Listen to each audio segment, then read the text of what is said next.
Hola, hola mis amigos, buenos días a todos, Dios los bendiga, Dios bendiga tu vida enormemente. Es un gusto poder compartir contigo la reflexión de este día domingo.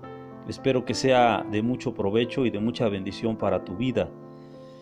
Quiero agradecer a Dios, por supuesto, que no ha cesado el aceite. Estamos por terminar ya el año y agradezco a Dios que no ha cesado el aceite en la vasija. Es importante, cuán importante es que en medio de las crisis, pues no exista crisis espiritual, ya que esta es la más fuerte, la más dura que un ser humano puede pasar. ¿Por qué? Pues porque sin Dios no vamos a ninguna parte. Estamos hechos a la medida de Dios, cada uno de nosotros es una vasija, un recipiente, a la medida de Dios, de tal manera que si Dios no habita en nosotros y su presencia no está en nosotros, pues hay un enorme vacío que no se llena con nada, que no podremos llenar nunca, jamás con nada en lo absoluto. Pero gracias a Dios que su gozo está en nuestras vidas, que su aceite está en nosotros como vasijas.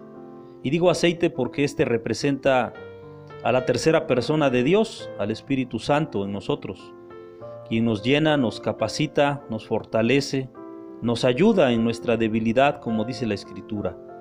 Así que agradezco a Dios porque está terminando el año y su aceite no ha cesado sobre mi cabeza ni sobre tu cabeza. Espero que así sea, por supuesto.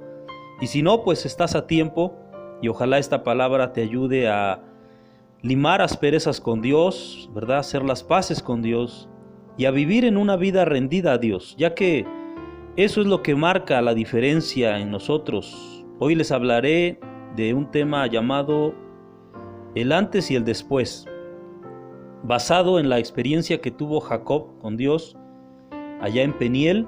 La palabra Peniel significa en hebreo encuentro con Dios. Creo que de las experiencias que tenemos durante el año, siempre las que marcan diferencia son de las más importantes.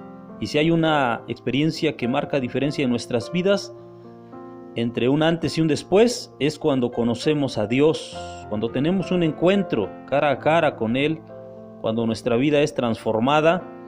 Y si hay algo que el ser humano busca en estos días, en estos tiempos, es una transformación. Yo creo que no solo la buscamos nosotros, sino queremos que nuestros semejantes, nuestra familia, aquellos que amamos, también sean transformados por el poder de Dios.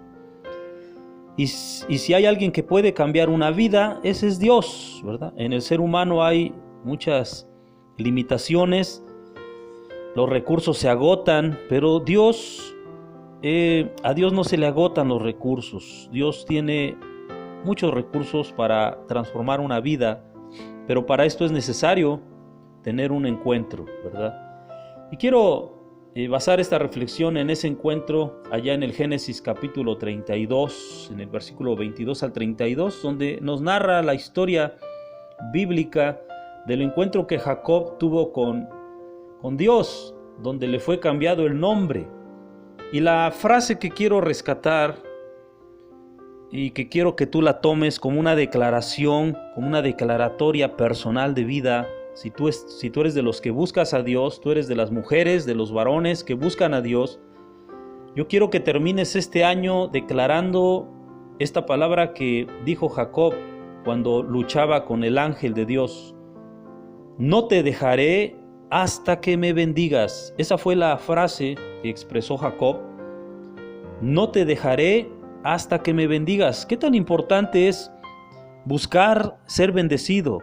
Buscar caminar bendecido. Hay una diferencia entre caminar sin la bendición de Dios y caminar en esta vida con la bendición de Dios. El salmista dice que las bendiciones de Dios nos seguirán todos los días de nuestra vida, dice. Su misericordia, sus bendiciones nos seguirían todos los días de nuestra vida y en la casa de Dios moraríamos por largos días. Con esta frase yo quiero que empecemos a concluir el año.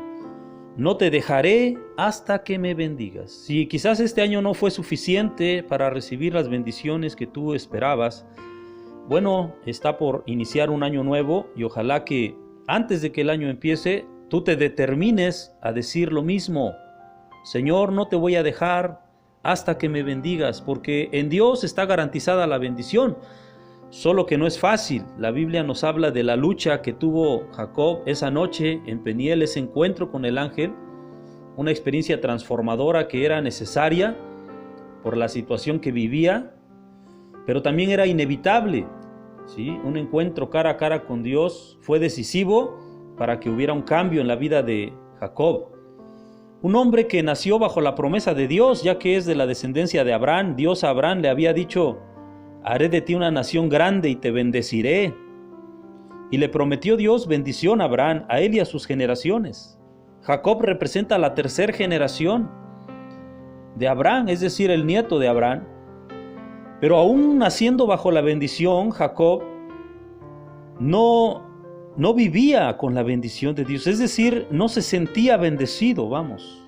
¿Esto qué significa? Significa que nacer bajo una promesa no significa que no tengamos que ir hacia esa promesa y lograr conquistarla, luchar por ella, pues. Mire, si usted ya ha sido salvo, usted ya tuvo un encuentro con Cristo, la salvación es una bendición, pero ahora usted tiene que ir hacia las promesas de la Biblia, es decir, ahora tienes que caminar en el conocimiento, leer la Biblia, para que crezcas en el conocimiento de Dios y alcances las bendiciones que allí están para ti. Pero tienes que tener una estatura espiritual para poder obtener esas bendiciones. Cuando tú creces en la palabra, en el conocimiento y en la práctica de la palabra, alcanzas las bendiciones que Dios tiene para ti. De otra manera, solo las visualizas, las lees y las crees, pero no las obtienes, no las alcanzas. Y yo te pregunto, ¿para qué vivir sin bendición cuando para ti fue decretado que serías bendita, que serías bendito? Es decir, si hay una bendición esperándote, ¿por qué no caminar hacia ella? Con la fe que te lleva a alcanzar esas bendiciones. Dios tiene preparadas para ti cosas grandes, pero tienes que caminar hacia ellas, tienes que ir en busca de ellas. Jacob, aunque nació bajo la promesa, pero sufrió muchas crisis en su vida. De hecho, esta reflexión está basada en que todos los seres humanos, en mayor o en menor medida, sufrimos crisis en esta vida, pero las crisis son oportunidades en donde Dios abre puertas para que tengas un encuentro personal con Él y que la presencia de Dios no sea esporádica en tu vida, puede ser una constante si tú así lo quieres. Es decir, los hombres de Dios nos demostraron que la presencia de Dios, el encuentro con Dios era constante en sus vidas. No debe ser un hecho aislado. De ti depende que Dios se manifiesta a tu vida constantemente. Tu hambre de Dios te llevará a eso. Y entonces, bueno, esta experiencia que Jacob tuvo me hace pensar en cuánto los seres humanos anhelamos vivir bajo la bendición de Dios, ¿sí? La determinación de vivir bien, o mejor morir, así de simple. Jacob estaba cansado. Jacob significa engañador, usurpador. Dicen que el nombre de cada quien significa destino, el nombre que te pusieron. Por eso hay personas que tienen dos nombres, y esto dicen que las personas que tienen dos nombres desarrollan dos personalidades. Bueno, no sé qué tan cierto sea esto, pero de alguna manera tiene que ver con la vida de Jacob, porque Jacob buscaba un cambio de destino, un cambio de propósito. Él tuvo una lucha a muerte con Dios por un destino, por un propósito. ¿Para qué vivir en esta vida si no hay un propósito para ti? Pregúntate, ¿cuál es mi propósito? ¿Cuál es el plan de mi Padre para mí en esta tierra? ¿Dios quiere que vivas como vives o Dios tiene cosas mejores para ti? Te pregunto. Seguramente sabrás que como un padre con un hijo, tú tienes hijos tal vez, entonces piensa, tienes los mejores planes para tu hijo, para tu hija. De la misma manera Dios tiene los mejores planes para nosotros, pero Él espera que nosotros vayamos hacia ese propósito. Mira, hablando de padres e hijos, la Escritura dice, corrige a tu hijo en tanto hay esperanza, dice Proverbios, ¿sí? Proverbios dice, instruye al niño en su camino y aun cuando éste fuere viejo no se apartará de él. Yo no me canso de hablar de la importancia de corregir el camino de nuestros hijos, el actuar de nuestros hijos, porque cuando se corrige a tiempo, a temprana edad, se ahorran dolores de cabeza futuros, ¿sí? Ahora, corregir la vida de nuestros hijos a tiempo significa dedicar tiempo, significa dejar cosas para concentrarse en la educación de nuestros hijos. Dios toma tiempo con nosotros y quiere que tomemos tiempo con Él para que nuestro camino se enderece. Recuerde entonces, mire, esto es importante. ¿Por qué lo digo? Porque cuando somos adultos, usted se ha puesto a pensar cuando hay un matrimonio, son dos personas que vienen de distinta educación, distinta formación, ¿sí? Cultura, religión, educación, etcétera, entorno familiar, hábitos, buenos, malos. Y cuando se casan, se junta todo eso de ambos. Y los hijos experimentan la buena o mala educación de los padres, los traumas, ¿sí? Las cosas que no se resolvieron a tiempo, las cosas que los padres a veces arrastran, ¿sí? Esa orfandad, etcétera. Y los hijos sufren las consecuencias de esa desatención. Les transferimos lo mismo, pues. Por eso es importante corregir a tiempo, ¿sí? Que nuestros hijos crezcan correctamente bajo la guía de Dios, bajo la presencia de Dios desde pequeños, ¿sí? Porque dice el apóstol Pablo que el viejo hombre está viciado conforme a los deseos engañosos. Fíjese bien, el viejo hombre, o sea, la vieja naturaleza de nosotros como creyentes, tiene muy malos hábitos. Por eso es necesario morir todos los días, venir a Cristo y morir para que el nuevo hombre que está creado según Dios se desarrolle y podamos vivir bajo la guía y la dirección de Dios, y de esa manera entonces experimentar bendiciones de Dios a nuestra vida. O sea, las bendiciones de Dios son el resultado de nuestro estilo de vida, de cómo caminamos de la mano de Dios o sin la mano de Dios, con el consejo de Dios o sin su consejo, así de simple, ¿sí? Entonces es importante ponerle atención a nuestros hijos desde pequeños, ¿sí? Así Jacob desde temprana edad sufrió consecuencias del nombre que le pusieron. Fue un hombre que sufrió. Si usted lee la historia, sabrá que ahí cuando él huía de su hermano, fíjese bien, ¿cuántas vidas usted conoce en donde en el propio seno familiar los hermanos no pueden llevarse bien? Son de la misma sangre, tienen el mismo apellido y tienen los mismos padres, pero no pueden llevarse bien. Llevan vidas de orfandad que les hacen buscar cada uno su propio camino y toda la familia se desintegra. ¿Cómo es posible esto cuando somos de una sola sangre? Bueno, lo que hace falta es venir a un encuentro con Dios para sanar la vida. Jacob huía de su hermano.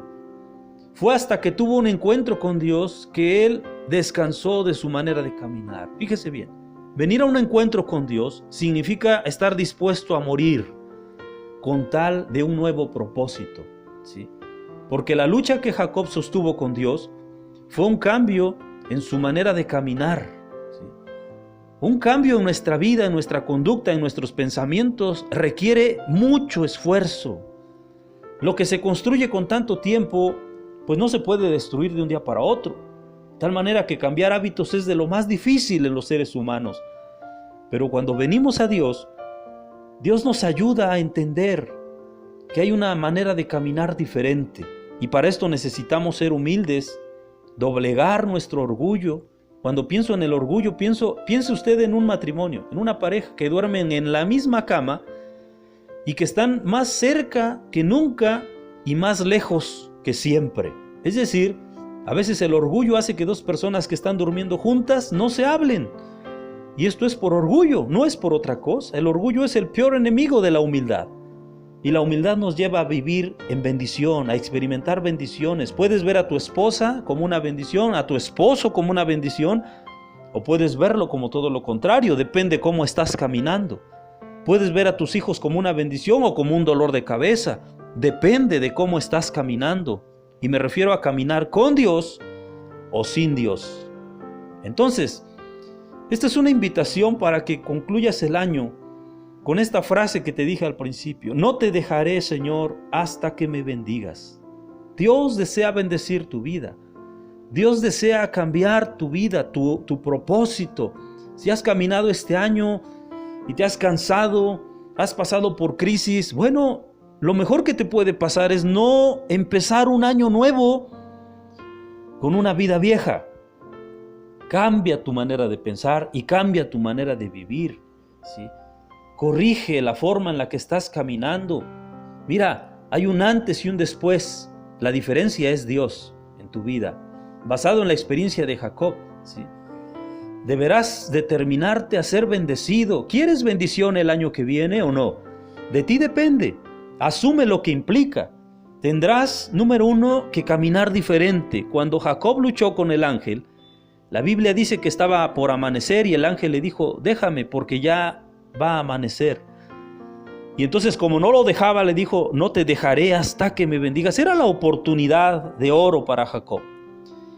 Hay situaciones en tu vida que son una oportunidad. Si en esta oportunidad no cambias, entonces quizás no la vuelvas a tener otra vez. Pero Dios está tocando a tu puerta con las crisis que vienen a tu vida, con las situaciones que vienen a tu vida. Dios te está invitando a cambiar. Entonces el ángel dice que le tocó el muslo y se lo descoyuntó. De tal manera que después Jacob caminaba y dice que cojeaba, caminaba diferente. Su manera de caminar cambió. Alguien me dijo una vez, cuando camines con Dios tendrás que caminar diferente, aprender a caminar de otra manera. Y la obediencia a Dios es clave, ¿sí? Cuando tú quieres agradar a Dios tendrás que obedecer. No es que sientas obedecerle, es que tendrás que obedecer para que experimentes la diferencia entre una vida con Dios y una vida sin Dios, un antes y un después. Mira, si hay un propósito, un plan diseñado del Padre para ti, ¿por qué vivir como huérfano? ¿Por qué vivir solo en un camino que no te lleva a ninguna parte? ¿Por qué no decir, bueno, si Dios tiene un plan para mí, ¿por qué no buscar ese plan? ¿Por qué no decidirme hoy caminar hacia esa promesa de bendición sobre mi vida? ¿Sí? Entonces, a partir de su encuentro con Dios, Jacob entró en la dimensión de Dios. Empezó a caminar como un hombre diferente. Y dice la Escritura en Corintios que el hombre natural no discierne las cosas de Dios porque han de discernirse espiritualmente. El hombre natural no entiende. El hombre natural es el que vive sin Dios, creado por Dios, pero sin Dios. Entonces, Dios te invita a caminar de su mano, ¿sí? Después de ese encuentro con Dios, le fue asignada una nueva misión, una nueva tarea. Fue llamado padre de muchedumbre de gentes. Por eso Jacob es padre de las 12 tribus, ¿sí? En él se cumplió la promesa de Dios. De tal manera entonces, mi amigo, mi hermana, mi hermano, en mayor o menor medida todos los seres humanos atravesamos por periodos de crisis y de soledad que deben llevarnos a una cuidadosa autoevaluación, es decir, mirar por qué está así nuestra vida. Acuérdese del salmista. El salmista escribe y dice, ¿por qué te abates, oh alma mía, y te turbas dentro de mí? Hace una autopregunta. ¿Por qué te abates, oh alma mía? Como si dijera, ¿por qué estás así, alma mía? ¿Por qué te abates dentro de mí? ¿Por qué te turbas? ¿Por qué estás quebrantada? Como si preguntara, ¿cuál fue la razón que me llevó a estar así? Cuando entramos en crisis hay que preguntarnos, ¿por qué estamos en crisis? ¿Qué fue lo que nos llevó a eso? Y muchas veces te darás cuenta que es que has caminado sin Dios. No has hecho las paces con Dios. Entonces, ¿qué cambios tenemos que hacer? Hay que preguntarnos en qué estamos fallando. ¿En qué hemos fallado como padres, como hermanos, como esposos? ¿Qué debemos cambiar en nuestra vida espiritual? Entonces, todo esto, a la luz de nuestros recursos, es difícil e imposible, pero a la luz de Dios, para Dios no hay nada imposible. Cuando tú tienes un encuentro con Dios, las cosas verdaderamente cambian, créeme. Dios nos revela en dónde debemos aplicar cambios, qué cosas debemos modificar en nuestra vida y cuáles áreas de nuestra vida debemos fortalecer, porque no todo es malo en nosotros. Tenemos muchas virtudes que debemos seguir cultivando. En esencia, necesitamos hacer cambios en nuestra vida. Este año que viene seguramente la pandemia hizo que todos cambiaran su manera de vivir, pero una cosa es cambiar obligados por una pandemia y otra cosa es cambiar porque quieres cambiar, porque le dices a Dios, Señor, yo no quiero seguir caminando solo, yo no quiero seguir caminando sola, no necesito por qué andar buscando en lugares donde no estás tú, necesito tener una relación seria contigo y este año imprimirle cambios radicales a mi vida que vendrán de un encuentro contigo. ¿Tuvo usted ya un encuentro con Dios? Pregunto, es fundamental que tengas un encuentro con Dios. personal entre tú y Dios. No se trata de los demás. No esperes que Dios haga algo en los demás, en tu cónyuge, en tus hijos. Pídele a Dios que haga un cambio en tu vida, un cambio verdadero y real, y termines este año con la seguridad de que no soltarás a Dios hasta que Él te bendiga. Y entonces habrá un antes y un después en tu vida. Te lo aseguro, mi hermano, mi amigo. Dios te bendiga. Estamos por terminar ya el año. Seguramente solo compartiré 1 o 2 audios más para poder agradecerle a Dios por tu vida y por la vida de aquellos que nos siguen. Síguenos apoyando, sigue apoyando la causa. Recuerda que esta palabra llega a gente que sí necesita oír una palabra que edifique su vida, que produzca un cambio en su ser interno, porque las cosas de fuera, las cosas superficiales son efímeras, son temporales, pero las cosas de Dios son permanentes, son eternas. Así que ayúdanos, apóyanos. Agradezco a Dios por tu vida, agradezco a Dios por tu apoyo y seguiré orando para que Dios te lleve a esa promesa que te hizo, a esa promesa que tiene para ti, para que se cumpla en tu vida y en la vida de los tuyos. Que Dios te bendiga y te deseo lo mejor antes de que este año termine. Dios te bendiga.